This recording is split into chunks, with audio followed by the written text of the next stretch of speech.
अस्सलाम वालेकुम, this is Geo politics with Aneela Shahzad. आज मैं जो बात करना चाह रही हूँ वो एक जनरल नौयत का है। Being a Pakistani, being a citizen of this country, how are we supposed to think about our country? How are we supposed to think as Pakistanis? How we are supposed to think about our founding fathers and our general history? क्योंकि आपको पता है कि बहुत सारा जो evolution in thought आती चली जा रही है हमारे माशरे के अंदर, उसमें एंटी जिना बातें, एंटी पाकिस्तान बातें, ऐसी बातें कि पाकिस्तान को बनना ही नहीं चाहिए था, and we would be better off living with India, being a part of India. So ये सारी चीज़ें जब होती हैं and then you hear so much about negative things about the founding fathers, including Mohammad Ali Jinnah, including Allama Iqbal, because आप एक महफिल में बैठे हुए हैं और आप अलामा इकबाल का जिक्र वहाँ पे होता है एंड सडनली समन सेज कि अलामा इकबाल तो शराब पीते थे, तो यू आर लाइक सडनली डम फाउंडेड कि इस बात का क्या जवाब दिया जा सकता है, और ये जो बात है इसके पीछे क्या सबूत है, क्या तहकीक है, कैसे उस तक बात तक पहुंचा जाए। लेकिन ऑफ कोर्स ना उसकी सबूत जो है वो आपका कहने वाला दे पा रहा है और ना ही उसको अनप्रूफ आप कर सकते हैं, बिकॉज ऐसी कोई मटेरियल मतलब उस तक एक्सेस ही नहीं है हमारा। लेकिन somebody like me who is has been a student of Allama Iqbal, who has been I am a student of history, I am a student of philosophy, I am also a student of politics and especially geopolitics, और मतलब ये सब चीज़ें हम पढ़ते ही रहते हैं। और बहुत साल यानी मैंने अलामा इकबाल की शायरी को मतलब regular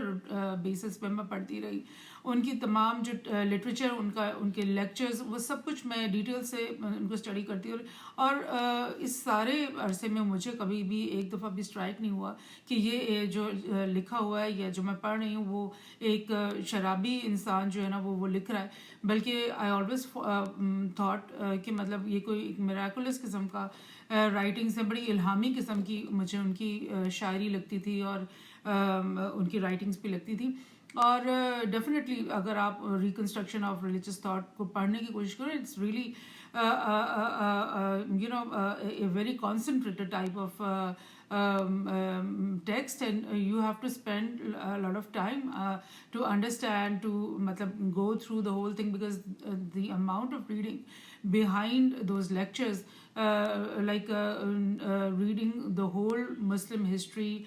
the whole Muslim philosophy, all the Muslim philosophers being so much like उनकी मतलब टोटल यानी उनके ऊपर ग्रिप अलामा इकबाल की, और फिर being a contemporary of the time and having spent a lot of time in Germany and reading all the philosophers of that time that were in Germany, and having a correspondence with not only political entities but scientific entities and philosophers. ये background था अलामा इकबाल का। Einstein के साथ अलामा इकबाल की जो है वो ख़तो किताबत रही। सो मेरे नज़र में तो मतलब इट्स वही बात है कि बंदा डम फाउंडेड हो जाता है कि इस बात का जवाब क्या देना है। लेकिन आई थिंक कि अलामा इकबाल का जो रोल है, अगर हम एक फुल कॉन्टेक्स्ट में, हिस्टोरिकल कॉन्टेक्स्ट में देखें और ये देखें कि किस तरह से उनकी शायरी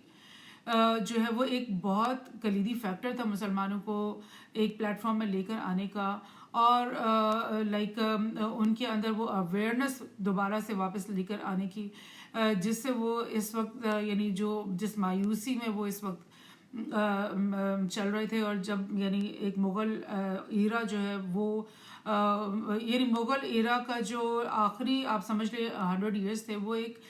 वीकनेस के ईयर्स थे। और उस वीकनेस में जो हुआ वो ये कि जितने भी प्रोविंसेस थे वो एक एक करके मतलब ऑटोनमस होते चले गए। यानी एम्पायर तो मुग़ल का ही था, मतलब किंग एम्पायर का नाम तो वही था, बट जितने भी उनके स्टेट्स थे, उनके प्रोविंसेस थे, वो ऑटोनमी टोटली उनके पास ना सिर्फ इकोनॉमिक ऑटोनमी होती थी बल्कि मिलिटरली भी वो अपनी अपनी फ़ौजें बना लेते थे, और इस तरह से लाइक उनके जो है ना एक बहुत ही शदीद डिवाइडेड पॉलिटिक्स चल रही थी। People were not really loyal to the Delhi, to the Mughal Empire, and there were fights and wars all going on all over the time. And even मुगलों को अपनी जो तख्त को बचाने के लिए सिर्फ इनसाइड दिल्ली उनको बहुत ज़्यादा स्ट्रगल करनी पड़ती थी, and they were happy because they were so weak at that all this time के दे वर हैप्पी कि उनको मतलब रॉयल्टीज़ भेज रहे हैं प्रोविंसेस, उनको सिर्फ एक रेंटल फ़ी भेज रहे हैं provinces, and they had come to this like nature कि जो भी हमें रेंट दे देता है बस हम उससे खुश हैं, चाहे वो हिंदू है, चाहे वो मुसलमान है, चाहे वो सिख है, कोई भी है। तो बस हमारा तो सिर्फ इससे है कि हमें कितने तहफ़ वो भेज रहे हैं, कितनी रॉयल्टी भेज रहे हैं, और हम उनकी जो पावर है उसके ऊपर स्टैंप लगा रहे हैं, and we are like symbolically a part of the Mughal empire. That is one of the reasons why when the British came in Bengal, landed over there as a trading company. So the Mughals, they were really happy to have another guest who was willing to bring them like gifts, and willing to give them royalties, whatever we call them, of a rental fee. And they thought कि okay जहाँ पर इतने सारे और हैं तो वहाँ पे ये क्यों नहीं, एंड बड़े स्पेशल गिफ्ट्स सुना है कि उनकी तरफ से मुग़ल दरबार में आया करते थे. So coming back to the politics of the partition, और किस तरह से जिन्ना और अल्लामा इकबाल ने और दीगर जितने भी हमारे फाउंडिंग फादर्स थे उन्होंने बिहेव किया. I was just listening to this interview of Ma'am Aisha Jalal, and Raza Rumi was taking their interview, बड़ा recent है. उसमें मैं उनकी सारी गुफ्तगू सुन रही थी, and I was really impressed, and जो भी बातें वो कह रही थी वो सब illogical तो नहीं थी. ज़ाहिर है कुछ चीज़ें हैं जिनसे हम डिफर करते हैं, लेकिन basically what she was trying to say, जहाँ तक मुझे समझ में आया कि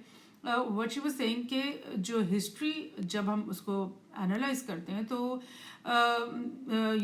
उसकी जो बिल्कुल निटी ग्रिटीज़ और उसकी जो एक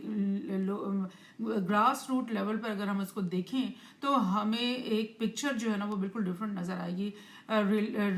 compare to what the big picture is looking like. और इस चीज़ से मैं बिल्कुल एग्री करती हूँ कि अगर आप पॉलिटिक्स को एक आप लोकल लेवल पर देखो, एक डिस्ट्रिक्ट लेवल पर देखो, या एक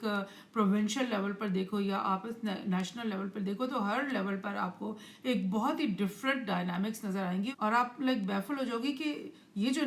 एक डायनामिक्स है वो दूसरी डायनामिक्स से कितनी ज़्यादा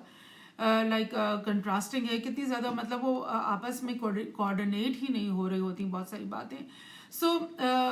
आई अग्री विद दिस कि अगर एक नेशनल लेवल पर भी हम एक पॉलिटिक्स को देखें, या हम सब कॉन्टिनेंट के लेवल पर politics like giving a totally different picture compare to the bigger picture of the global politics may be going on at that time. की बात सामने आती है कि was Jinnah an agent of the British. मतलब this is like something, it's a very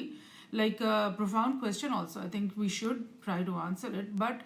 अगर ये question को हम सामने रखते हैं ना तो फिर हमें एक ग्लोबल पिक्चर को देखना बहुत ज़रूरी है. मैं समझती हूँ बिकॉज वो एक ऐसा दौर था जब वर्ल्ड वॉर 1 के ख़त्म होने के बाद कुछ लोगों ने अपनी इंडिपेंडेंस ले ली. लाइक फॉर इंस्टेंस इराक को बहुत जल्दी इंडिपेंडेंस मिल गई थी. Turkey from the onset got is independent after 1914. But जब वर्ल्ड वॉर 2 ख़त्म हो रही थी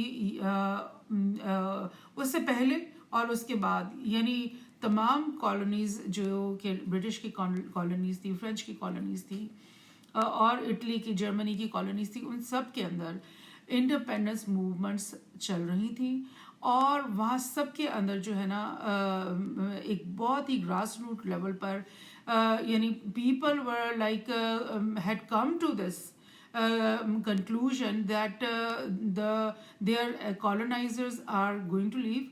and it is time that they are going to leave. And like after 50 years or 100 years of colonization, they were thinking that now they are in a position that they have to fight back, and they have to fight back on the for their rights. But इसके साथ ही मैं आपको थोड़ा सा एक और background देना चाहती हूँ कि जो मूवमेंट्स इंडिपेंडेंस की शुरू हुई हैं उनके अंदर अगर आप नोटिस करो, अगर आप एक एक मूवमेंट हर मुल्क के अंदर एक मूवमेंट जो चल रही है उसको नोटिस करो, तो आपको ये दिखाई देगा कि उस वक्त जो है ना कुछ ऐसे अखबारात पहले सामने आए, फिर कुछ ऐसे अफराद ऐसे सामने आए जिन्होंने इंडिपेंडेंस की बातें की, और उन जो लोगों के जो ख्यालात थे वो आप नोट करोगे कि वो एक नेशनलिस्टिक बेस्ड, एथनिक बेस्ड किस्म की बातें थी, जिसका कि मुजाहरा आपने देखा जब ऑटोमन एम्पायर टूट रहा था, तो लीबिया से लेकर अल्जीरिया से लेकर इराक तक और तमाम जितने भी ऑटोमन के प्रोविंसेस थे उन सब के अंदर एक अरब नेशनलिस्ट मूवमेंट्स चल रही थी। अब सवाल ये पैदा होता है कि ये जो पूरे लोग हैं जो कि पहले ऑटोमन एम्पायर का हिस्सा थे, अब ऑटोमन एम्पायर जब टूट रही है या टूट चुकी है, तो उनके बीच में जो एक रिवाइवल आ रहा है, वो why is that revival just not against the colonial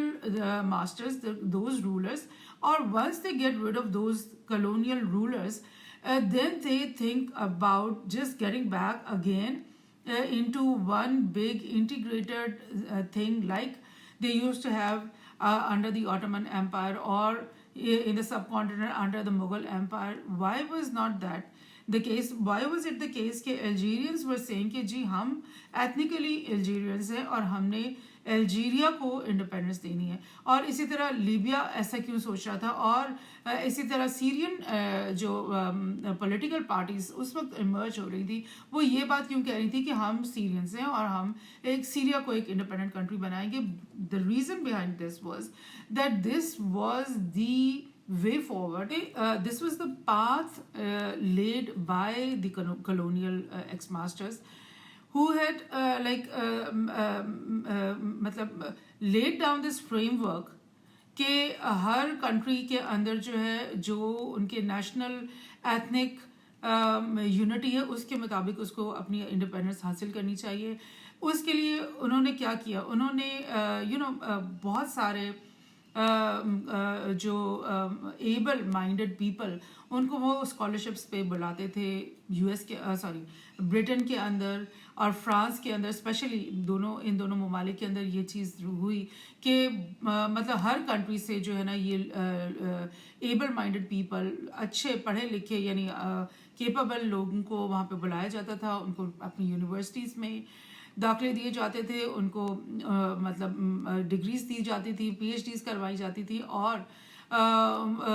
उनके अंदर उनका ख्याल था कि हम एक ऐसी क्लास को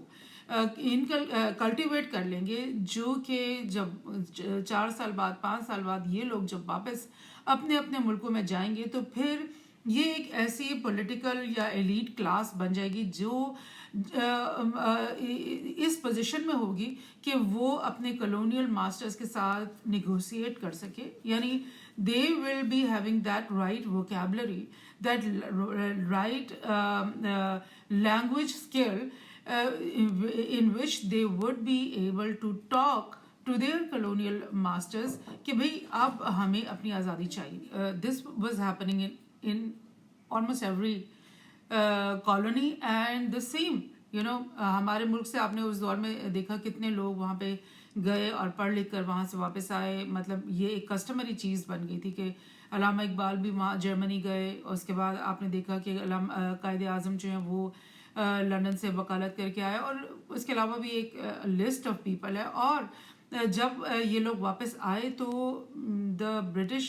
colonisers were expecting to give them that space because they thought कि यार ये लोग जो हैं हमसे वो बात कर सकते हैं जो बात हम इनके साथ करना चाहते हैं. लाइक इनके साथ हम बात करेंगे बिकॉज ये हमारा कल्चर और हमारी पॉलिटिक्स को वहाँ पे पढ़ करके आए हैं, तो अब हम इनसे बात कर सकते हैं कि जी एक डेमोक्रेटिक इलेक्टोरल सिस्टम जो है ना वो आपने अपने मुल्कों में राइज करना है और उसी सिस्टम को लेकर आगे बढ़ना है, और उसी सिस्टम के तहत जो है ना वो एक इलेक्टोरल वोटिंग सिस्टम, रिप्रेजेंटेटिव जो है ना इलेक्टोरल सिस्टम जो है वो आपके मुल्कों में बनेगा, व्हाई नॉट? कि अलामा इकबाल ने कहा या कायद आज़म ने कहा कि हम दोबारा से मुग़ल एम्पायर की तरह एक मुस्लिम एम्पायर बनाना चाहते हैं, एक मुस्लिम खिलाफत की तर्ज का एक खिलाफत वाला कंट्री बनाना चाहते हैं। उन्होंने इस तरह की बात नहीं की, बिकॉज एक फ्रेमवर्क जो कि वो इन मुल्कों में सेटअप कर रहे थे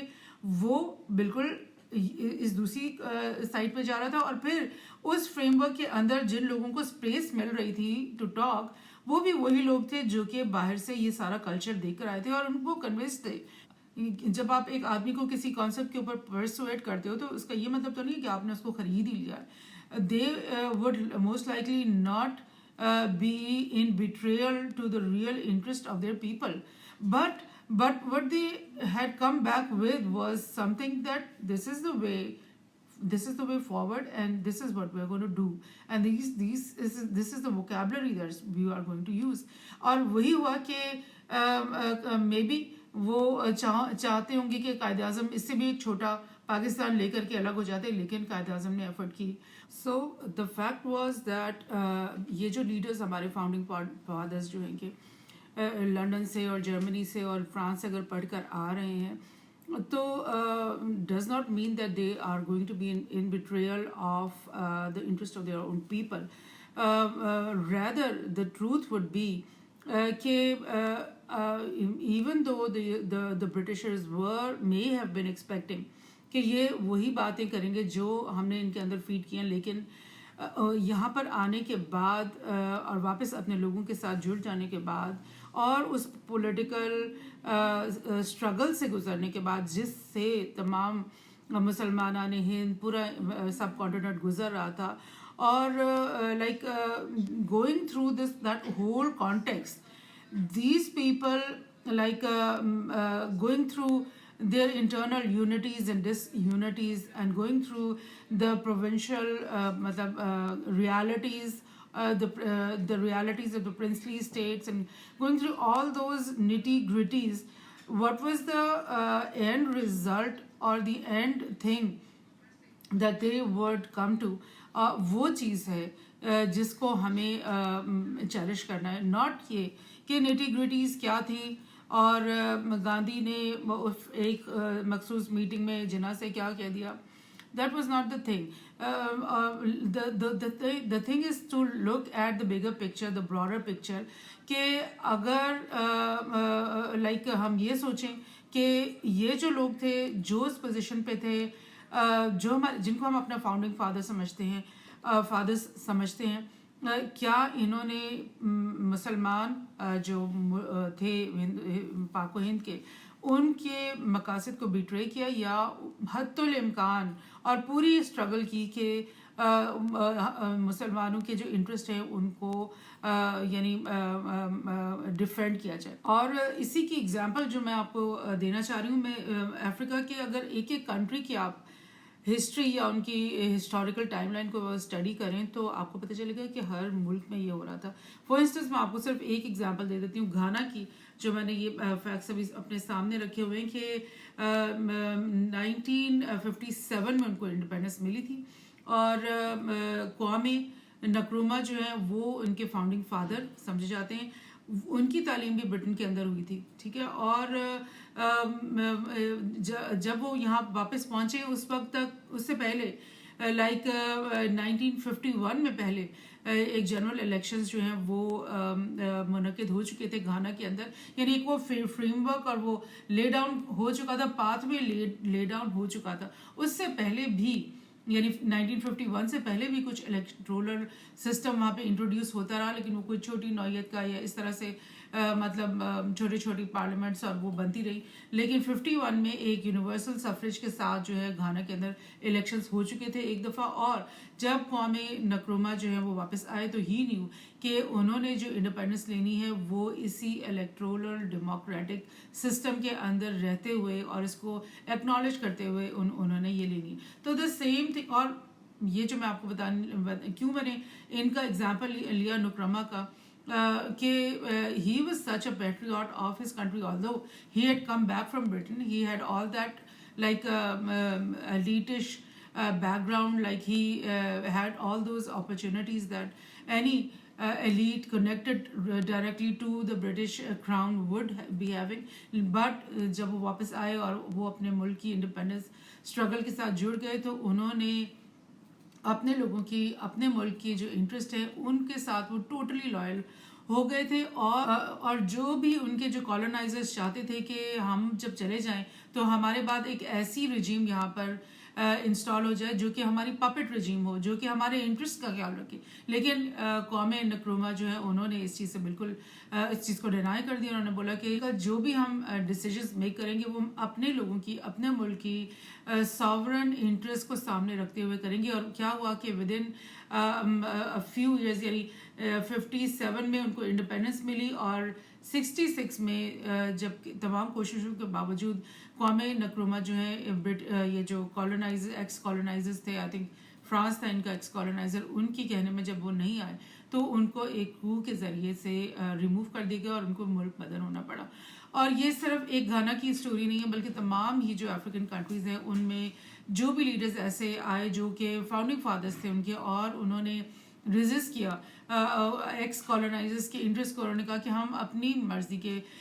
फॉरेन पॉलिसी बनाएंगे, हम अपनी मर्जी की इकोनॉमिक पॉलिसीज़ बनाएंगे। उन सबको एक एक करके या तो असैसिनेट कर दिया गया, या कू के थ्रू उनको रिमूव कर दिया गया, या किसी न किसी तरह से उनसे जान छुड़ा ली गई। तो यही चीज़ सब कॉन्टिनेंट में भी हुई थी कि 1945 में इलेक्शन हुए थे, आई थिंक फर्स्ट, जिसमें मतलब पूरे इंडिया ने वोट दिया था। उसमें भी जो प्रिंसली स्टेट्स थे उन्होंने बिल्कुल बाइकआउट कर दिया था कि हम किसी इलेक्शन को नहीं मानते। उसके बाद जो 46 में दोबारा इलेक्शन हुआ। This was the pathway that the British had laid down before going leaving this subcontinent, and this was the pathway that they thought and knew that Gandhi is going to tread on, and Jinnah is going to tread on, and Allama Iqbal is going to tread on, because they had at least, if they had not persuaded these founding fathers that they need to be puppets of the British after they had left, or they should be still enslaved by British interests, although the British had left their countries, but at least they had given them that framework, which was the democratic electoral setup, जिसके अंदर हमारे मुल्कों ने दिहाइयों तक चलते ही चले जाना था, उसको वो डिनाई नहीं कर पाए। वो आज तक ये पॉलिटिकली इनकरेक्ट स्टेटमेंट कोई भी हमारा लीडर नहीं दे सका कि जो डेमोक्रेटिक इलेक्टोरल प्रोसेस है वो फेक है, वो इन फॉल्ट है, उसके अंदर interference, manoeuvring, stealing the mandate of the real mandate of the people, ये सब कुछ एक उसकी नॉर्म्स हैं। और ये क्या हमने एक सिस्टम अडॉप्ट कर लिया जिसमें हम बिल्कुल भी जो स्पिरिट ऑफ डेमोक्रेसी है, जो डेफिनेशन ऑफ डेमोक्रेसी को, उसको कभी हम ना उसको फॉलो कर पाते हैं, ना उस तक करीब तक पहुंच पाते हैं। और लोग जो हैं, the people that this system represents, they are always like bereft of all the rights that they have been promised, and all the changes that they are always being promised, वो सब कुछ वैसे ही रहता है। और ये तमाम ममालिक जो हैं वो पॉलिटिकल और इकोनॉमिक स्टैग्नेशन के अंदर चले आ रहे हैं और आगे भी चलते रहेंगे। और पॉलिटिकल और इकोनॉमिक जिसको कहते हैं ना कोलैप्स, उसके अंदर भी ये हमेशा रहते हैं, यानी बिल्कुल वर्ज ऑफ कोलैप्स पे रहते हैं। और ये आज से नहीं, 70 साल से या उससे भी ज़्यादा हो गए जिसको हम एक्सपीरियंस कर रहे हैं। सो what I started from was that कि how to look at our forefathers, like there's another thing in this thing कि जैसे कि जो इंटरव्यू में सुन रही थी मैम आयशा जलाल का, और उन्होंने बोला कि रियल डायनामिक्स जो है वो पॉलिटिक्स के वो आप समझें और निटी ग्रिटीज़ को जब आप जाकर देखेंगे तो आपको पता चलेगा कि अल्लामा इकबाल या फिर कायदे आज़म जिनके बारे में उन्होंने बुक लिखी कि these people had issues, these people had they did some wrong things too, they couldn't get the full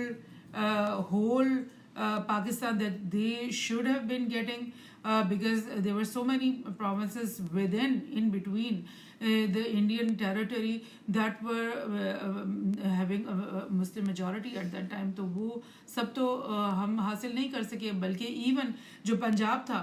उसकी भी डिवीज़न हो गई पार्टीशन से फ़ौरन पहले, बंगाल जो था उसकी भी डिवीज़न हो गई पार्टीशन से पहले। तो वो क्यों नहीं, हमने कायद आज़म ने क्यों कॉम्प्रोमाइज़ किया और वो भी उन्होंने क्यों नहीं हासिल किए। और जो प्रिंसली स्टेट्स हैं जिनमें एक मतलब एग्जाम्पल है जम्मू और कश्मीर की, कि वो उसको भी अच्छी तरह हैंडल नहीं कर सके और वो आज तक एक सॉरिंग पॉइंट है जिस पे हम कई जंगें भी उसके बाद लड़ चुके हैं। So definitely they were not perfect people, they were not prophets, they were not like angels. Of course they were doing mistakes every day. They were having to work in that political context, in that political reality where they were facing so many Muslim divisions within the Muslim community, oppositions from the Muslim communities, oppositions from the Muslim provinces even. So what they were trying to do was to hold that big picture within the subcontinent that represented the wishes, the spirit of the Muslims of that the whole subcontinent, that we need to be independent of the yoke of not only the British but also of the Hindus, the Hindu majority, which was hell-bent at that time, and they had shown this thing in the last two elections, that wherever and whenever they are going to get power, they are going to misuse that power against the Muslims of the subcontinent. So how should we look at our founding fathers? Should we look at them with pride and ownership and एक जो country है जो जिसमें इतने करोड़ लोग रहते हैं, definitely उन सब लोगों का एक मेंटल कैलिबर भी नहीं है। वो सब लोग डॉक्टर आयशा जलाल की तरह से निटी ग्रिटीज़ ऑफ द हिस्ट्री को रीड भी नहीं कर सकते और उन गहराइयों तक पहुंच भी नहीं सकते। और जब आप एक कौम की बात करते हैं, एक मनहसल कौम जब आप एक बात करते हैं, तो you have to say a thing that is going to resonate with all the people, like all the level of the people, जिसको किसान भी समझ सकें, जिसको मजदूर भी समझ सकें, जिसको बिजनेस क्लास भी समझ सकें, जिसको औरतें भी समझ सकें, बच्चे भी समझ सकें। So that is the way we have to take our history forward. It is not by ridiculing our founding fathers, even though we get to know that maybe they have done some very bad things, maybe, which I have no idea of, but maybe if you get to know that, still you have to present a picture of ownership. You have to present a picture because that is required for a national unity. जब आप उनके खिलाफ इस तरह की negative बातें सामने लेकर आते हो और आप वो बातें अवामुन नास को बताने की कोशिश करते हो जो कि निटी ग्रिटीज़ हैं या फिर जो उनकी पर्सनल मिस कैरेक्टराइजेशन करती हैं, तो फिर आप क्या करते हो? You are potentially like damaging the national unity of the people, because they are in their mind imagining a Quaid-e-Azam and an Allama Iqbal who were like good people and learned people and who knew what they were doing when they were taking part in the struggle of independence of the Muslims of the subcontinent. And definitely they were fighting the Hindu majority, they were fighting the British ex-colonizers to be, and they who were both giving a very tough time to them. And definitely, I mean, it's there must be much more that they could have gotten. They could have gotten the whole of the subcontinent if they had put their mind. So that's मतलब एक short सा मैंने abbreviate करके ये इस चीज़ को explain करने की कोशिश की है कि जो national unity और national एक ideological oneness के लिए we are actually supposed to like present an ideal history to our people. Or that doesn't mean that would stop us from like revising all the wrong things that have gone on in our political system, और हम अपने आप को improve करने की ज़रूरत महसूस ना करें. बट उसके लिए हमें उन बिल्कुल फाउंडिंग फादर्स की जो कैरेक्टर असैसिनेशन करने की ज़रूरत नहीं होती, उनको हमें ब्लेम डाउन करने की ज़रूरत नहीं होती, बल्कि उसके बाद भी बहुत कुछ होता है जिसके बेसिस पे हम अपने आप को रीइवैल्यूएट कर सकते हैं, करना चाहिए. हमें डेफिनेटली ये सोचना चाहिए कि ये जो इलेक्टोरल डेमोक्रेटिक सिस्टम है, जो हमारे फाउंडिंग फादर्स नहीं एक्स कॉलोनाइजर्स से लेकर हमारे झोली में डाल दिया है, तो क्या उसमें वो ऐसा करने में उन्होंने कोई गलती तो नहीं की. और इस सारी बात में मैं डेफिनेटली ये भी बिल्कुल नहीं कहना चाह रही कि आई एम अगेंस्ट डेमोक्रेसी और I am totally against the electoral system, but the way this system has like exploited us for so many decades, and like the way it has been totally corrupted. All these facts, realities deem a revision and deem us to find alternate pathways, and there are many alternate pathways that can be followed and found, and that is what I think should be the real revisionism about. Thank you.